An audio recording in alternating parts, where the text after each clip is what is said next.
Hello, I'm Kamruddin Bibhav. Welcome to webacademybd.org. HTML5 and CSS3 beginner Bangla tutorial 24. So আমরা এই tutorial দেখব কিভাবে link style করতে হয়, লাইক href ট্যাগগুলোকে অ্যাঙ্কার ট্যাগগুলোকে স্টাইলিং করার সিস্টেমটি দেখাবো আমি আপনাদেরকে। নোটপ্যাডে চলে যাচ্ছি। ওকে, আমি এই ট্যাগ নিয়ে একটি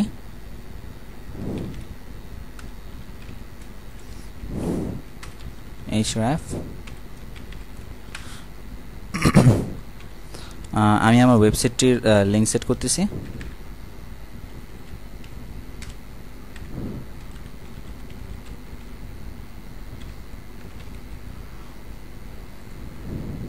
ওয়েব একাডেমি বিডি।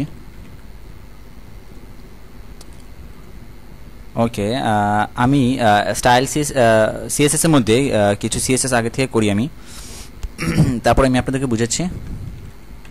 আমি এইটাকে ধরলাম, দেন এ hover, দেন এ অ্যাক্টিভ, দেন এ ভিজিটেড। এর আপনি দেখবেন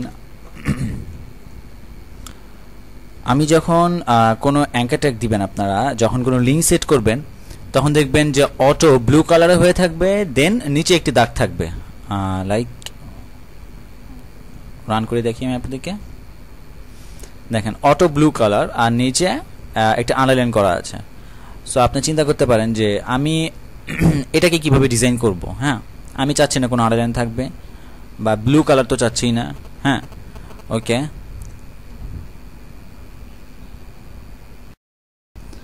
সো আমি চাচ্ছি যে ওয়েব একাডেমি বিডি এই লেখাটার নিচে যে আন্ডারলাইনটি, অটো আন্ডারলাইনটি, এটা আমি সরিয়ে দিব।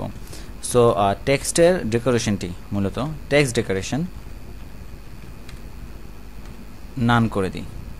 টেক্সট ডেকোরেশন নান। দেখেন আন্ডারলাইনটি চলে গিয়েছে। আর আরেকটি জিনিস, হভার আমি একটি দিয়েছি এ হভার, এ অ্যাক্টিভ, এ ভিজিটেড। মানে কি, হভার হচ্ছে আপনার যখন আমি এর উপর হাত রাখবো, যখন আমি মাউসটিকে হভার আউট করব, এই যে আমি মাউসটি সরালাম, দেখেন আমার মাউস কার্সরটি চেঞ্জ হয়ে যাচ্ছে, এটা হ্যান্ডের মতো করে, এটাকে হভার বলে। তো আমি হভার করলে আমি চাচ্ছি যে আপনি 90% ওয়েবসাইটে দেখবেন যে লিঙ্কের উপর যখন হভার করেন আরেকটি কালার হয়ে যায়, ঠিক না? তো আমি চাচ্ছি হভার করলে আমার কালারটি চেঞ্জ হবে। সো আমি দিই হভার করার পরে আমার কালার হবে রেড। দেখেন এখন হভার করার সময় আমার কালারটি রেড হচ্ছে। এভাবে আপনি শুধু এ হভার না, আপনি এনিথিং, একটি বক্সের উপরও হাত রাখলে কালার চেঞ্জ করতে পারেন, একটি ইমেজের উপর হাত রাখলে ইমেজের স্টাইল চেঞ্জ করতে পারেন। সাপোজ চিন্তা করেন ইমেজকে একটা ক্লাস ধরবেন, ধরে ঠিক এইভাবে হভার দিবেন। হভার দিয়ে আপনি যদি বর্ডার দেন বা অন্য কালার দেন, দেখবেন ইমেজের উপর হাত গেলে ইমেজের ডিজাইনটি চেঞ্জ হয়ে যাচ্ছে। এভাবে সব জায়গায় হভারের কাজটি করতে পারবেন, শুধু এর ক্ষেত্রে না। তো হভার রেড হচ্ছে আর ছেড়ে দিলে ব্লু আগেরটাই। তো আপনি ব্লু কালারটি চেঞ্জ করতে পারেন যদি শুধু ডিফল্ট এতে কোনো কালার দেন।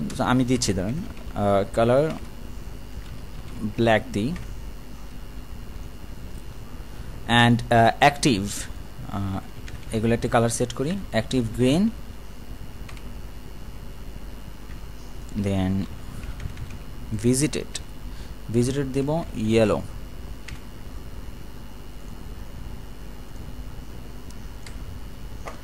দেখেন নর্মালি যখন লিঙ্কটি থাকবে ব্ল্যাক কালারের, যখন আমি হাতটি নিব রেড কালারের, হভার করব রেড কালারের।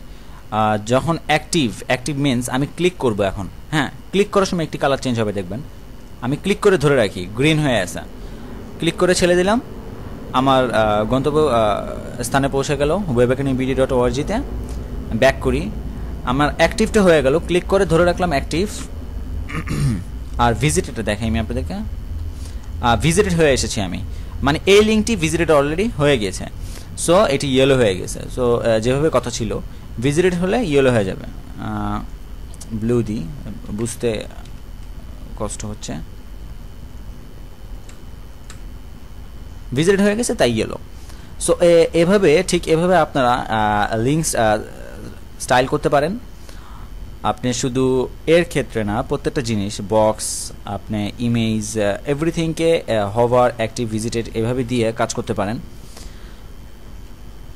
আর এ ডেকোরেশনটি সরাতে হলে text decoration and a hover, যখন আমি হাত রাখবো হভার আউট করব তখন, দেন অ্যাক্টিভ যখন আমি ধরে রাখবো, ঠিক ক্লিকটি যখন পড়বে, ক্লিক থাকা অবস্থায় একটি কালার, ওই কালারটি, দেন ভিজিটেড যেই লিঙ্কটি ভিজিটেড হয়ে গেছে অলরেডি ওসবের কালার।